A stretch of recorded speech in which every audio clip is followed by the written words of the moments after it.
Hey guys, welcome back to my goofy silly little YouTube channel. So basically, recently I had the intrusive thought of, I wonder if I can go back and watch some of Mr. Beast's old videos. And I'm actually very impressed. I kind of like it. His older commentary from about a decade ago wasn't so bad.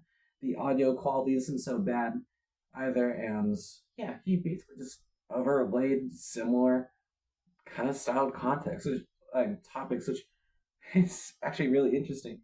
For me, I just basically randomly decided, it'd be cool if I can start doing just commentary random things and hopefully that can go well. And it turns out decades ago, oh, sorry, a decade ago ish, um, YouTubers were already doing that a lot and even overlaying it over gameplay rather than just, well, what I'm doing, I guess. And even Mr. Beast did it. And that's how he started off. He did that over COD videos, and yeah.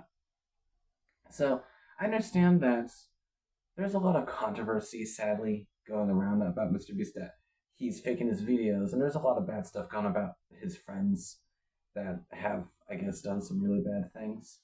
And yeah, mainly people don't like him, I guess, from what I found, because he's more of like a business rather than an authentic channel. Now, I will say from what I found, it's not just from Mr. Beast, but other good YouTube channels. Being authentic is not successful. Not usually. And what I mean by that's like with, let's say, Corey Kenshin.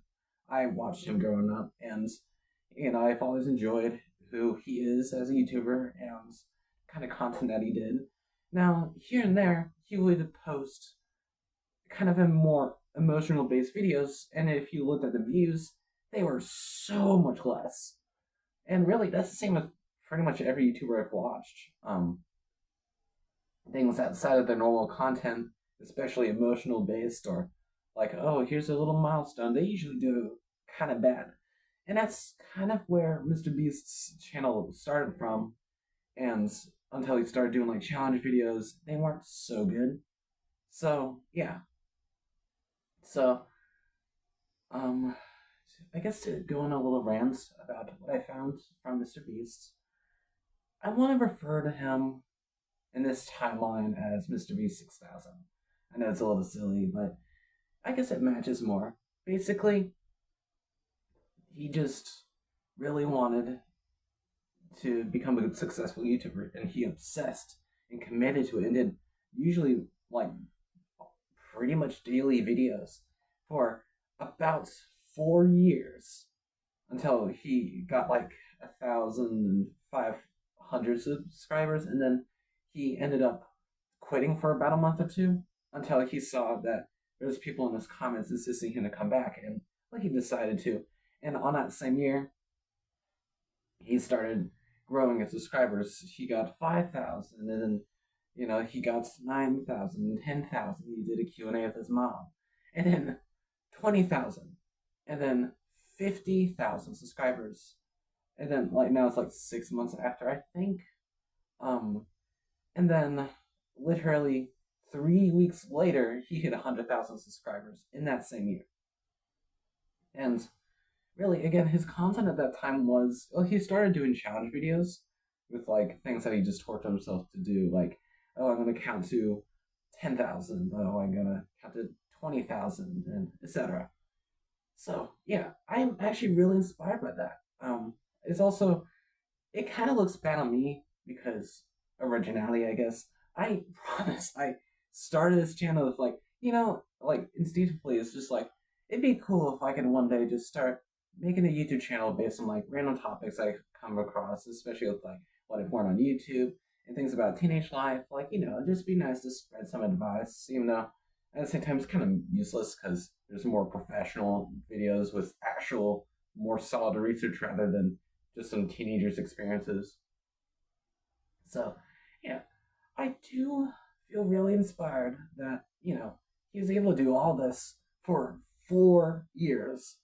And eventually it worked out, of course, for him. Now he's kind of the president of YouTube. And I say that because, like, democratically or democratically, I don't know, he was subscribed to, I guess, for that. Which I might make a separate video on in the future, about the controversy that he's kind of this business and he's focused on being efficient. I saw this video comparing him to PewDiePie, and basically PewDiePie was more of an authentic channel, and he just had a great personality. He was able to make people laugh, and he was just a gaming YouTuber, and people loved that. And it was a fight originally between him and T Series, and T Series was more business focused, and Mr. Beast ended up becoming a business like that, and it's more about money than the authenticness. Now, you do have to realize, like, it's also a fight for the algorithm. Mr. Beast is an example of someone who did it for success. And really, that is kind of what he wanted, and that's kind of what he became. And I mean, there's tons of YouTubers that try to be authentic, but it's just really hard to actually become successful with just being authentic.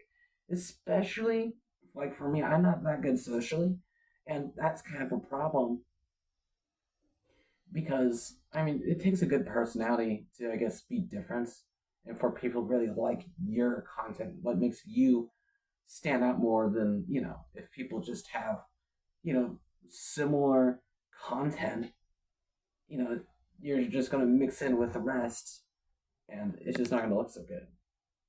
Sorry, there's just a bug flying around. um but yeah, and again, his original videos, they weren't so bad in my opinion. um I'm still looking into it, and I might make this kind of a mini series. I don't want to steal his content. There's so many people that steal his content, um, or just like use him like, oh, Mr. B should get canceled for this, and then they can take advantage of that. Just I guess clout for views. So yeah, I don't want to seem like I'm doing that. I just want to go over that. At least older Mr. Beast. I don't know if this video would age well. Maybe he'd end up like being some bad person, or maybe these are just allegations for clout, or maybe it's somewhere in between. I don't know, but he is kind of the top of YouTube, and I guess it's worth talking about him as just a random small channel.